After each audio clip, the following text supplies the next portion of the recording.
अभी अभी में खबर राजधानी दिल्ली की, जहां 24 घंटे में दो जगह फायरिंग से लोग दहशत में हैं। विनोद नगर और पश्चिम विहार का इलाका गोलियों की खौफनाक आवाज से दहल उठा। दोनों जगह की फायरिंग में लॉरेंस गैंग का नाम सामने आया है। पश्चिम विहार में जिम में गोली चली। पूर्वी दिल्ली में विनोद नगर में बदमाशों ने बिजनेसमैन के घर के बाहर ताबड़तोड़ 3 राउंड फायरिंग कर दी। अपराधियों के खिलाफ दिल्ली पुलिस के ऑपरेशन के बीच राजधानी में लॉरेंस गैंग की दहशत कायम है। विनोद नगर में रंगदारी न देने की वजह से बिजनेसमैन जितेंद्र गुप्ता के घर के बाहर बदमाशों ने 3 राउंड ताबड़तोड़ फायरिंग की। बाइक सवार बदमाश गोलीबारी के बाद मौके से फरार हो गए। फायरिंग का आरोप लॉरेंस बिश्नोई गैंग पर है, जिसने बिजनेसमैन से 5 करोड़ रुपए की रंगदारी मांगी थी।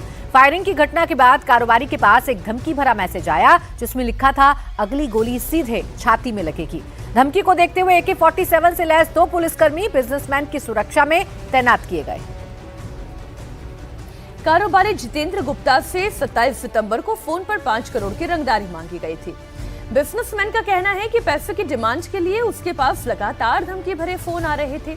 घर के बाहर हुई गोलीबारी के बाद से पूरा परिवार दहशत में है।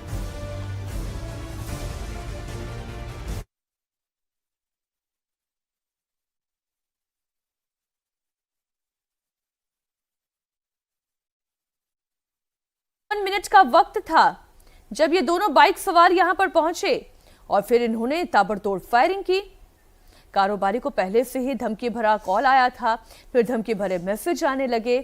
फायरिंग की इस घटना के बाद से परिवार के लोगों में तो बहुत ज्यादा दहशत है और पुलिस पर एक सवालिया निशान भी है कि क्या दिल्ली वाकई में इतनी असुरक्षित हो गई कि जब जिसका मन चाह रहा है वो बाइक पर सवार होकर आ रहा है, दनादन गोलियां बरसा रहा है, फिर फरार भी हो जा रहा है। पुलिस क्या कर रही है? क्या पूरी घटना हुई थी कल?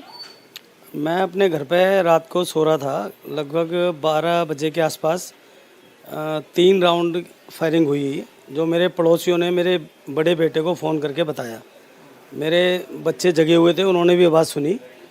और हमारे यहाँ कैमरे लगे हुए हैं, घर से लेके ऑफिस तक पूरे कैमरे हैं, 8 कैमरे हैं। तो उसमें 2 लड़के दिख रहे हैं जो हेलमेट लगा रखा है उन्होंने, और उन्होंने फायरिंग भी करते हुए वो कैमरे में दिख रहे हैं। या फायरिंग टारगेट करके कर रहे थे या हवाई फायरिंग किया? नहीं, बिल्कुल टारगेट करके की गई है। उसके बाद उसने वॉइस रिकॉर्डिंग भेजी है 2। वॉइस रिकॉर्डिंग में वो ये कह रहा है कि मतलब अभी तो तेरे घर पे गोलियां चली हैं, कल तेरे सीने पे गोली मारेंगे हम और तेरे ऑफिस में घुस के मारेंगे। मेरे को गाली गलौज की, भद्दे शब्द यूज़ किए उसने। ये ऑडियो आपको फायरिंग की घटना के बाद भेजी गई है? हाँ जी 2 ऑडियो भेजी हैं उसने फायरिंग के बाद, और मैसेज भी भेजे हैं। मैसेज में कह रहा है मेरे को कॉल कर, और बोल रहा है कि अब तेरे सीने पे गोली लगेगी। ये लिखित में मेरे पास है। क्या किसी गैंग से ताल्लुक़ रखने वाले ये लोग हैं? वो पिछले 4 महीने पहले लगभग 27 सितंबर से मुझे रेगुलर फ़ोन कर रहा है, और एक ही आदमी है जो हरियाणी, लगभग हरियाणा की भाषा है उसकी। और 31 दिसंबर को भी आया था, 5 अक्टूबर को भी आया था। मतलब ये 5वीं 6ठी कॉल है रेगुलर 4 महीने से। मैं SHO साहब दिल्ली पुलिस को रेगुलर बता रहा हूँ ये बातें।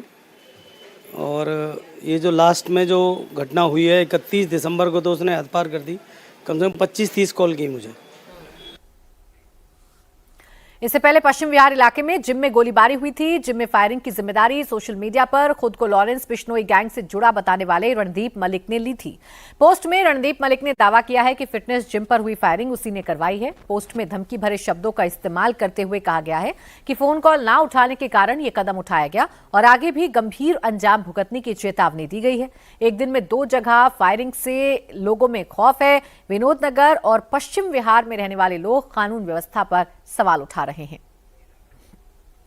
हमारी सहयोगी इला कासमी इस खबर पर लाइव जुड़ गई है। इला, पुलिस क्या कर रही है? हमारा सवाल तो यही है कि इतनी फायरिंग की घटनाएं हो रही हैं, क्या एक शख्स को भी गिरफ्तार कर पाई दिल्ली पुलिस?